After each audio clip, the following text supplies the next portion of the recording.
উনি মাগরিবের নামাজ, এশারের নামাজ পড়ে একটা মসজিদে শুয়ে পড়লেন, আর শুয়ে শুয়ে হাদিস পড়তেছেন। কি পড়তেছেন? কথা বলেন। আর মনে মনে ভাবলেন রাতটা মসজিদে কাটায় দেই, ফজরের নামাজ পড়ে আবার বেরোবো। কিন্তু দারোয়ান এসে বলে মসজিদে থাকতে পারবেন না, ওঠেন। দারোয়ান আছে না? কথা কন।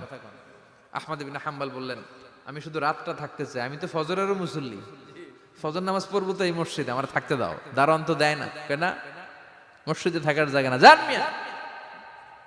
উনি যে আহমদ ইবনে হাম্বল এটা চিনে নাই, থাকতে দেয় না। কি করবে এখন? উনি কাঁথা গুছিয়ে হাদিসের কিতাব নিয়ে কাঁধের মধ্যে ব্যাগ নিয়ে মসজিদ থেকে বেরোয় গেলেন। কি আর করবেন, প্রচন্ড শীত, আর কাঁপতেছেন, বুড়ো মানুষ।